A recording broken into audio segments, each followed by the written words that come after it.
I am a fashion designer by trade. I went to Parsons, and like right after Parsons, I had crazy immediate success. I was designing for New York Fashion Week for big name designers. I dressed Ellen DeGeneres, um, and then I went and worked for a larger design company. That was when I realized I wanted to make clothes. I always loved clothes, and I always loved fashion. I've always loved dressing, and I wanted to be part of the industry, but I always thought it would be like on a business side or advertising, and that's what I was studying, so that's what I thought would happen. And that moment, like being like, this is bad, is when I was like, okay, yeah, I can be a fashion designer. If I wasn't doing fashion, I'd have to do something else creative, even if it's on the side, like cooking, baking, painting, anything. I just need that creative aspect in my life to, just go through the day. It's not okay for me to do something I don't love, so I would rather do this and really work at it, and I don't care really how long it takes because I have this awesome family, like lots of support, and I would rather do this forever than to do something that I hate, like a 9 to 5 at a cubicle. Well, you love it. I cannot really imagine myself not doing this. I almost get sick when I don't work for a long time. It's like really, not physically, but I feel uncomfortable if I don't paint. That is what is the seduction of fashion, is that you can step into a role through this piece of clothing, through this garment, and with designers who are creating new and unique pieces of clothing, that allows for, especially the early adopters and the risk takers, to really define themselves and say, this, like, I want my wardrobe to be artwork. And that's not just a statement that I think they're making socially, it also is a very internal sense of identity, that they're doing something different, and that they, just like we would love to look at a beautiful vase of flowers or a beautiful painting, they're looking at their self, usually look at themselves in the mirror, or they might look down at their sleeve and the texture of the fabric, or how it, how the garment is cut, and say, like, this meets some kind of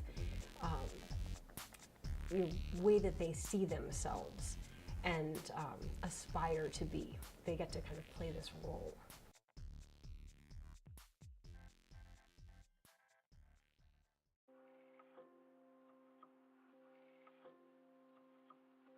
When it comes to the entertainment industry, but also with designers as well, you're taught, I've noticed you're taught in school, like, the more of the art and the craft of it, but you lack the business side of it. So you don't know how to promote yourself.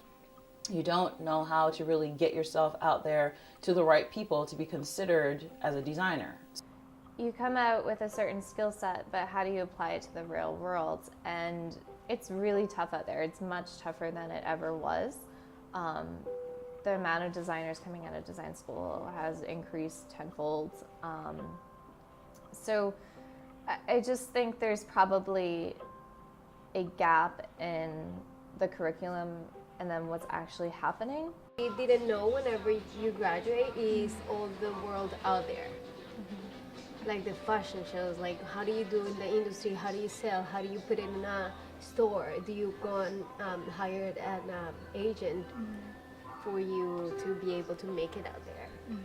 I don't think it was really expressed how difficult it was going to be to even get your name out there, to find other people in your same situation. I'm not really prepared on how it really goes about when you're putting your stuff into a store. Still trying to figure it out. Still trying to see what works, How can I maximize the internet? How can I use handmade features in clothes without me having to make them all myself, And how do I not charge $5,000 for a gown if it's handmade?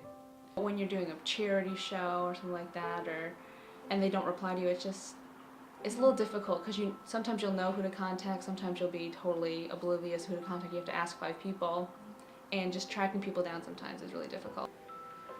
Designers do it because they're told they have to do it. People go because culturally now fashion is such a thing that people want to go to a fashion show. So I have very little experience beside the fashion shows, but people don't really take that as industry experience. What I think is so fascinating about fashion shows is they have a lot of energy, and they're definitely an event. But what's really interesting is that most of them last about 7 minutes, cost upwards of $200,000, and really, they're just looking to reach 15 to 20 people in the audience. If you understand the true meaning of a fashion show, it's not meant for the regular consumer, it's meant for the press, it's meant for the buyers, it's meant for the editors, the magazine editors, and all those folks, so they can put it out and get the word out there about this designer and to tell you about the trends and stuff like that. I actually did have some interest of people, you know, wanting to buy a specific coat or anything like that, and I gave them my card, but unfortunately I haven't heard anything since. So it's kind of like, you see it, you really like it, but then you forget about it as it goes by. It's really difficult for someone just trying to get their name out there. But I think as a tool for the business, it's so unproductive, counterproductive, and it's not beneficial for you financially if you're a young designer. And there's so many more interesting ways to put your clothes out there. You can talk to if you identify your 15 to 20 people, you can kind of take a risk on them, or you can completely break with the industry and you can be disruptive and you can take a different path and talk to a larger audience and kind of cast a wider net. That could be equally risky, but there might be some other opportunities there.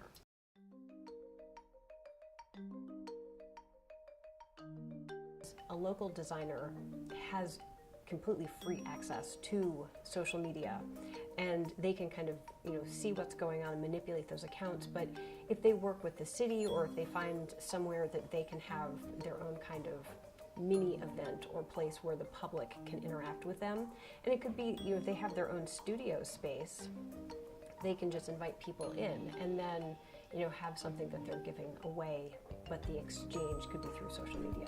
In asking, you know, people in social media, what would you do? I get a lot of good feedback, and I know my customers. It's great to know your customers, because if you don't, then they're not going to feel a connection with you, and they just won't stick around. Use technology. I mean, why not use Vine and Instagram and Twitter and like grow your brand that way? You have a much broader audience than sitting 60 people down in a room to do a fashion show where they may or may not remember. There's a plan that I have to, you know, create an Etsy and just get my name out, put it on Pinterest and all that stuff, because I know it can be really good to do social media. I'm on Pinterest, and I see a lot of people getting success with it and becoming very popular, and even with Tumblr and everything. So it's something to look into, I think.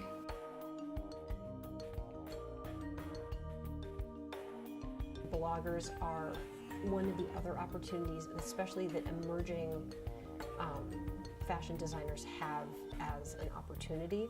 We have a lot of stats. For 2013, we were averaging 27,000 hits per day. In my collaborations, normally if they have an online store, we do a promo code. So I can usually tell, and sales do increase when things are advertised on my blog, or if not immediately for one piece, then it's the kind of thing they'll remember and say like, oh, I saw this on the blog and I'm looking for shoes, so I'll go to that store. So on much more of a utilitarian level, like how can I show my readers that they can wear this in real life, whereas the show, tends to be more high fashion and not more avant-garde necessarily, but it's not about like, okay, I'm gonna wear this to work. It's about, that's a really pretty dress. So then when I have the garment, I'm kind of trying to style it in a way that my readers will think, I could buy that because I could wear it to all of these places.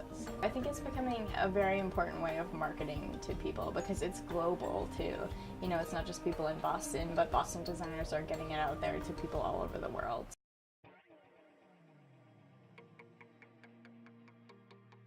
If you're walking down Newbury Street, you have an audience. You literally won't see me in something that I haven't made, and people don't know that, so they're like, oh, where'd you get that? And they ask me that consistently, and I'm like, I made it. I try to be a walking poster board for my company because, you know, advertising is expensive, so I just do it myself, and it works. If, you know, even one day if I wear it, if one person on the street says, oh, I really like your coat, where'd you get it? Be like, oh, it's, you know, I made it myself. I'll make sure to carry cards around with me. And like, here, if you're looking for a personalized piece or anything like that, give me a call. The beauty of emerging fashion designers, especially working in a local market, is that their audience is more real. And if they are doing something like you said, wearing it themselves, then that is a testament not only to their craftsmanship, and also their belief in their own brand, but somebody else can say, oh, I see that in motion, that's beautiful, I can see myself in that.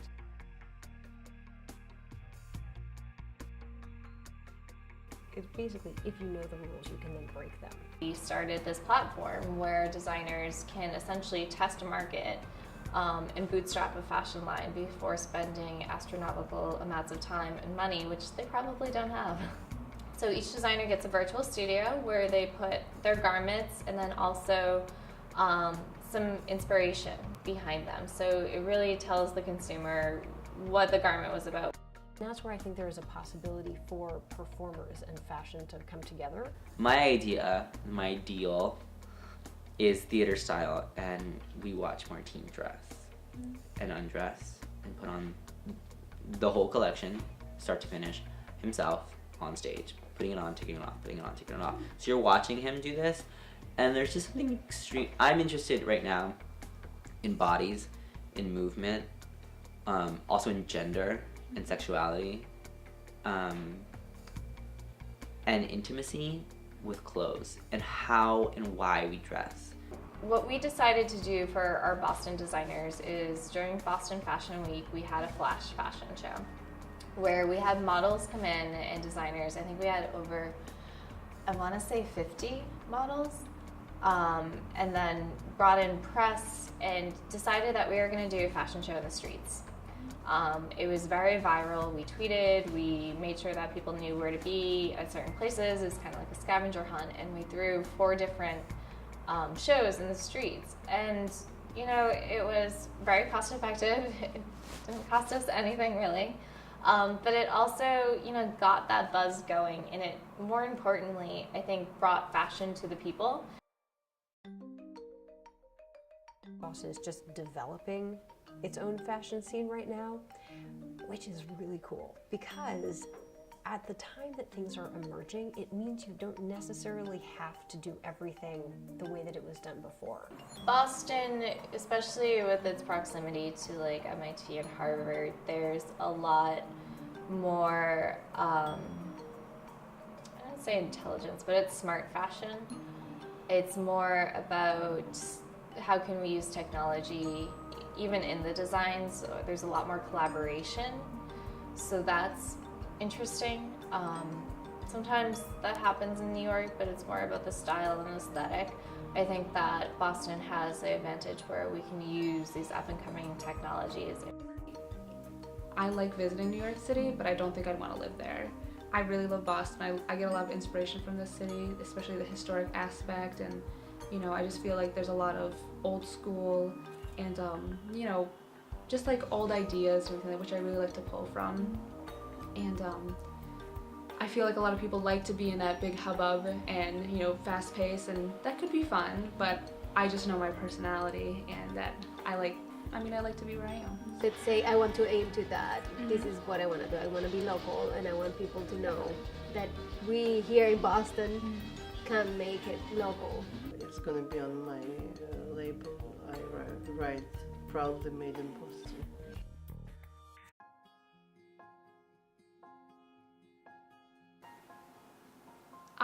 I feel like I've always had a drive to do something creative with my life, and you know, right now I may not ever work in the industry, and like I slowly, like I'm trying to like brace myself for that it may never happen, and it's difficult. It's, you know, it's a lot to think about. It was like this push to make it into a commercial thing. It was this push into like, when are you going to start manufacturing? When are you going to start doing this and doing that? And like, when are you going to start showing on schedule? And it wasn't fun. It was so business and not enough creativity that it wasn't the reason I went into making clothes. So I stopped. And then after a couple years of yoga and all that, it kind of like, it's re-hitting me. It's starting to re-hit me. It was still in that sort of mode where I'm like getting reacquainted with how I want to approach the business and how I want to make clothes and how I can define that for myself. Like I said, I had some of that success, and it was amazing and wonderful. I want to give other designers that opportunity, and beyond that, like the actual money that comes with it too, hopefully. But that's really what's driving me now, and it's much more fulfilling. Like, I love designing. I love showing people like my clothing and everything else. I can always do that, but helping people right now, and you know, designers like me, that's something that has to happen now. Yeah, I think my advice to emerging fashion designers is to not just be risky and passionate about their clothing and what they're creating, but to also take risks on collaboration and to be disruptive. There's a certain sense of, you have to define your success. And so if your success is having a fashion show at New York's Fashion Week or in Paris, then work towards that. And if you're comfortable reaching the pinnacle of your success or feeling like you've arrived in a different way, then I would encourage them to be open to those opportunities.